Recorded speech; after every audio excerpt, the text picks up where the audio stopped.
लगभग 30-35 बरस बाद बीएसपी का कार्यकर्ता झंडा लेके डंडा लेके सड़क पर उतरा है। अन्यथा बीएसपी के कार्यकर्ता का ये वो बन गया था कि न तुम निकलो न हम निकले, न नेता निकले न कार्यकर्ता निकले, ठंडे ठंडे घर में रहो, चुनाव आएगा तो 2-3 महीने निकल लेना, वक्त ज़्यादा नहीं। एक ये वन टाइम मामला है या बीएसपी अपने में व्यवस्थागत बदलाव कर रही है, और दूसरा कि क्या मंडल पार्ट 2 की आहट सुनाई दे रही है राजनीतिक दृष्टि से, तकनीकी दृष्टि से नहीं, कि क्या आरक्षण ऐसा मुद्दा होगा जब भारत की सारी राजनीतिक चेतना को ड्राइव करेगा? सुजाता पांडे। अमिताभ जी, जब जहां तक बसपा की बात है तो 2012 के बाद जिस तरह से उसकी राजनीतिक जमीन सिकुड़ी और इस मायावती पर ये आक्षेप लगे कि वो एसी कमरे से निकलती नहीं है और काडर के साथ साथ सभी सभी एक तरह से पार्टी नीचे से जाती गई, अपना वोट बैंक खोती गई। तो मुझे लगता है कि ये जो आरक्षण के नाम पे जो एक देश में जातिगत आग भड़काने की कोशिश है, उसमें इन तरह की पार्टी जो क्षेत्रीय पार्टी जिनका एक तरह का राजनीतिक इतिहास यही रहा है कि उन्होंने जात की राजनीति की और सत्ता में आई, तो उनका कूदना तो लाजमी था। साथ ही साथ आकाश आनंद की भी भूमिका जो जो उसमें एक तरह से महत्वपूर्ण रही है, मुझे लगता है कि वो एक इंस्ट्रूमेंटल फोर्स रहे हैं इसमें इनका, क्योंकि मायावती ने जब 2018 में जब SC/ST के कानून के वक्त में जब फैसला आया था तो उस समय उसका विरोध किया था अचानक से खुद ही, क्योंकि उनको पता है कि अब शायद ये एसी कमरे वाली जो सोशल मीडिया वाली राजनीति अब शायद उत्तर प्रदेश में काम नहीं करेगी और उनका जो परंपरागत वोट है वो भी शायद अखिलेश यादव की तरफ और आधा छुटक के बीजेपी की तरफ जा रहा है। तो जो ये बस किसी सामाजिक न्याय की नहीं बात हो रही है, यहाँ पे अपनी राजनीतिक भविष्य को बचाने की बात है। दूसरा जो आपने प्रश्न पूछा कि क्या हम फिर से मंडल और कमंडल की राजनीति के में 30 साल पहले शायद जा रहे हैं, तो जवाब है शायद हाँ।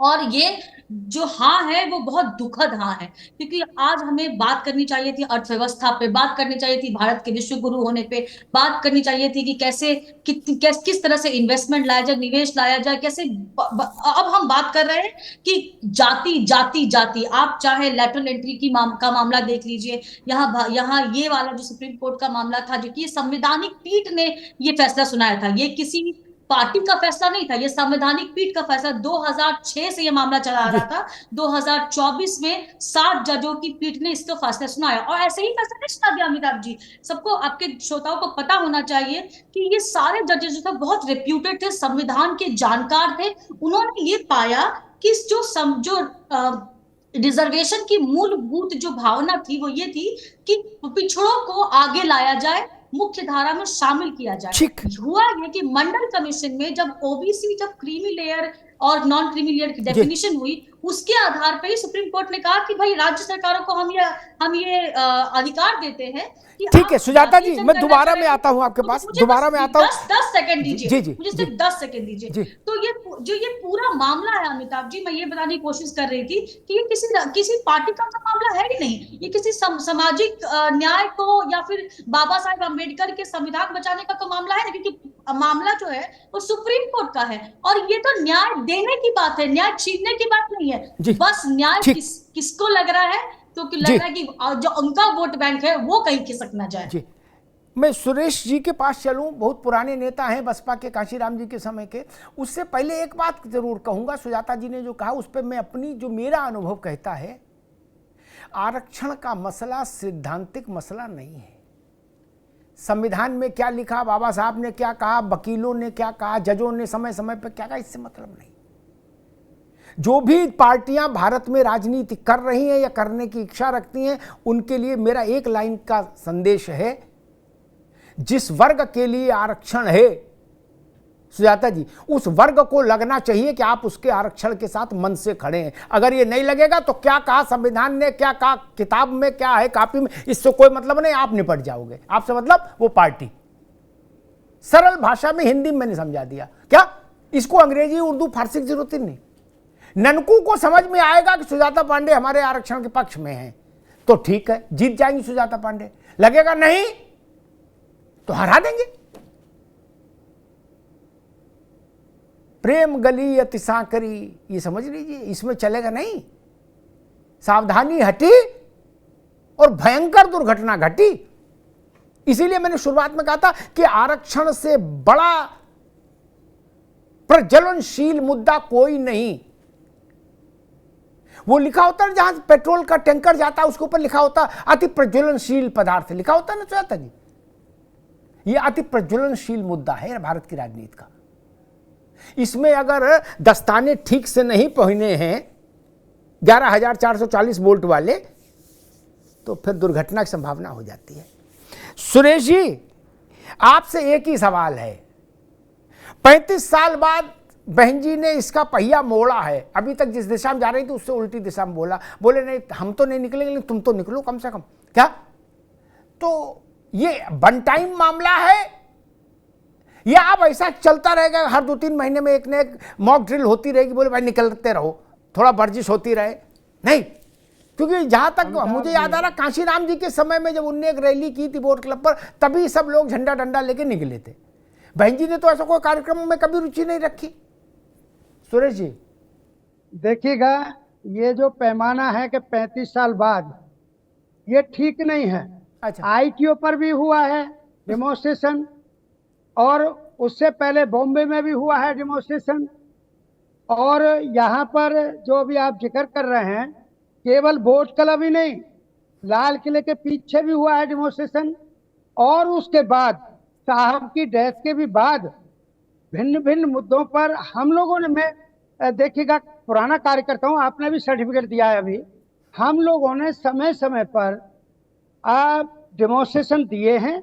तो ऐसा वन टाइम और उसका कोई मामला नहीं है जी। और जो आरक्षण का बड़ा ज्वलनशील उस तरह का जो आपने चर्चा की, मैं एक बात कह रहा हूं और ये सारे साथी सुने, जहां तक भी आवाज जा रही है आपके चैनल के माध्यम से, कि ये काम जो अब सुप्रीम कोर्ट ने जो ऑर्डर किया है, ये तो हरियाणा में पहले आजमा करके देख लिया है।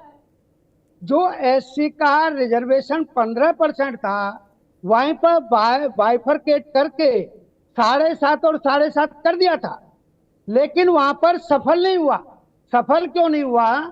कि जो उसमें एससी में एक वर्ग ऐसा है जो बाबा साहब को आदर्श न मान करके शिक्षा की तरफ तो बढ़ा नहीं, और जब शिक्षा की तरफ बढ़ा नहीं तो उनको नौकरी मिलेगी कहां से? जब उन्होंने ऐसा महसूस कर लिया कि हमने ये बंटवारा तो करवा लिया कोर्ट से, लेकिन इसके आधार पर भी कोई राहत मिली नहीं, उनको नौकरी मिली नहीं, तब उन्होंने ये मान करके और ये देख करके अजमा करके कि भाई जो हमारी 7.5% जो सीट थी वो इन्होंने डाइवर्ट कर दी जनरल में ले जा करके, तो फिर ये हरियाणा में भी 7.5 वाली कंसेप्ट फिर 15 में हो गई। तो ये सुप्रीम कोर्ट का कहना हमारी आपकी समझ से भी कहीं बाहर की चीज है। तो वो सिद्धांत अमिताभ जी वहां पर लागू होता है क्या कि बंटवारा ही बहुत बड़े समाज पर शासन करने के लिए वर्गीकरण ही सबसे बड़ी आसान तरीका है कि उस पर सत्ता चल सके, उस पर जादू चल सके, इसलिए ये माहौल पैदा किया गया है। अन्यथा तो क्या जाति व्यवस्था इस देश में समाप्त हो गई है? क्या कॉलेजियम समाप्त हो गया है? ठीक है सुरेश जी, अभी रुकना होगा, बाकी मेहमानों को भी बहस में ले आऊं। दो बातें इसमें बड़ी महत्वपूर्ण है, पर अशोक भाई के पास जा रहा हूं। जो सुरेश जी कहना चाह रहे हैं उससे जो मुझे समझ में आए, एक तो ये बात जान लीजिए कि मैं तो बहुत पढ़ा लिखा आदमी नहीं हूं, मैं सीधी सपाट बात करता हूं जो ननकुक समझ में आए, रज्जाक के समझ में आए, बाकी मुझे ये आचार है। सुजाता जी, आप इस पैनल में अकेली महिला हैं इसलिए आपका दहन चाहेंगे, ठीक? ये आचार है सुरेश जी, ठीक? हमारे घरों में अचार रखा जाता है, फिर इसको ऊपर सफेद कपड़ा बांध के इसको धूप दिखाते हैं 4-6 घंटे, तब ये पकता है, ठीक? और धूप जब दिखाते हैं तो उसके बाद ऐसे ऐसे भी करते हैं, ऊपर नीचे करते हैं ना, क्या? आरक्षण में यही होना चाहिए। मुझे नहीं पता क्या चंद्रचूड़ जी ने कहा और क्या मायावती जी कह रही, वो जाने, वो लोग विद्वान लोग हैं, मैं इतनी बात जानता हूं। बाबा साहब भी यही चाहते थे, लोहिया भी यही चाहते थे, गांधी भी यही सब यही चाहते थे, ठीक? ऐसे ऐसे, वरना क्या होगा सुरेश जी, हर जगह प्रभु वर्ग पैदा हो जाता है। क्या बिहार में जो स्थिति, पासवानों को जो सामाजिक स्थिति हासिल है, वो अन्य दलित जातियों को नहीं हासिल है ना। उत्तर प्रदेश में जो स्थिति जाटव समुदाय को हासिल है वो औरों को नहीं हासिल है। जातियां तो उसमें 100 है। इसलिए मैंने कहा कि अचार को हमारी दादी न कहती थी ऐसे ऐसे बच्चा हिलाते भी रहो, क्या नीचे तक धूप जाए क्या। इसलिए ठीक है अशोक जी, आप पहले इस मामले में साइलेंट थे, बोले करने दो जो कर रहे हैं, हम अलग रहेंगे क्या। फिर जब बहन जी ने थोड़ी अप्रत्याशित रुचि ले ली, आकाश आनंद सक्रिय हुए, बीएसपी ने अपने काडर को देश भर में मैसेज दिया कि नहीं नीला झंडा दिखना चाहिए, कम से कम टीवी में दिखा है कि हाँ बसपा है, बिहार में भी और तमिलनाडु में भी और उत्तर प्रदेश में भी और मध्य प्रदेश में भी। तो फिर सुबह मैंने देखा अखिलेश जी ने एक लंबा ट्वीट किया, हालांकि उन्होंने इस आंदोलन भारत बंद शब्द का इस्तेमाल नहीं किया, लेकिन उन्होंने अपने लोगों से कहा कि भाई हापुड़ में, बरेली में, सहारनपुर में आप लोग भी निकलो, थोड़ा विजुअल आपका भी आना चाहिए। क्या समाजवादी पार्टी को सेकंड थॉट में बात समझ में आई कि नहीं गुरु इसमें हमारी भी दखल होनी चाहिए, नहीं तो मामला थोड़ा टेढ़ा हो जाएगा। अशोक जी देखिए अमिताभ जी, आपको याद होगा लोकसभा चुनाव के पहले करीब साल भर पहले हमारे राष्ट्रीय जी ने एक पीडीए आंदोलन शुरू किया और उसका उद्देश्य यही था कि पिछड़े दलित आदिवासी अल्पसंख्यक को उनके हक और हकों को दिलवाना, और जिसकी परिणति रही कि हमारे समाजवादी पार्टी के नेतृत्व में इंडिया गठबंधन ने 37 सीटों पर भाजपा को हराया। और हराने का ही परिणाम अमिताभ जी कि आप देख रहे होंगे कि मोदी सरकार जो कि इतना अहंकारी सरकार थी, किसान आंदोलन को वापस लेने में साल भर लग गया, 700 किसानों की शहादतें हो गई, लेकिन सरकार जब 37 सीटों पे हमने उत्तर प्रदेश में इसको पटखनी दी, तब जाके ये बहुमत से नीचे आई और धड़ाधड़ बिल वापस होगा। 3 बिल वापस हो गया अभी तक, लेटरल एंट्री से लेकर के वक्फ बोर्ड वाला बिल वापस हो गया और ब्रॉडकास्ट वाला बिल वापस हो गया। तो सबसे ज्यादा अगर जरूरत है तो इस सरकार को कमजोर करने की जरूरत है। और उस समय अखिलेश यादव जी ने एक नारा भी दिया था, 80 हराओ भाजपा हटाओ, 80 हराओ आरक्षण बचाओ, 80 हराओ पेपर लीक से छुटकारा पा जाओ। ये सारे नारे उस समय से हम लोग लगा रहे हैं, कोई नया नहीं हम लोगों का आंदोलन है। दूसरी बात, अगर प्रमोशन वाला बिल क्यों नहीं, सुरेश जी एक मिनट रुक जाओ, उनकी बात आ जाने दो, फिर अशोक जी अपनी बात कहो जी। अच्छा दूसरी चीज अमिताभ जी दूसरी चीज देखिए, आज जब 2022 का चुनाव आपको याद होगा योगी सरकार का, उस योगी सरकार को हम लोग हराने के लिए लाठियां खाए, सड़कों पर संघर्ष किए, जो योगी सरकार पिछड़े दलितों की सबसे बड़ी विरोधी थी, और आज कोर्ट ने भी उस पर स्टैंप लगा दिया। 69,000 शिक्षक भर्ती में योगी सरकार ने आरक्षण लूटा। उस समय बसपा की भूमिका क्या थी तो जमीन पे लोग जान रहे हैं। और जब 2024 के लोकसभा चुनाव में जब मोदी सरकार को हटाने की बात पूरा इंडिया गठबंधन एक सूत्र में पिरोया हुआ था, लगातार हम लोग संघर्ष कर रहे थे, उस समय बसपा की भूमिका क्या थी देखा पूरा देश दुनिया ने। तो आज देखिए आंदोलन चलाने की जरूरत, आज आंदोलन अगर चला रही बसपा तो मैं इसका स्वागत करता हूं, इसमें कोई बुराई नहीं है, लेकिन समाजवादी आंदोलन अनवरत रूप से चलता आया है, अनवरत रूप से चलता रहेगा, और वो समाजवादियों की देन है अमिताभ जी। ठीक है अशोक जी,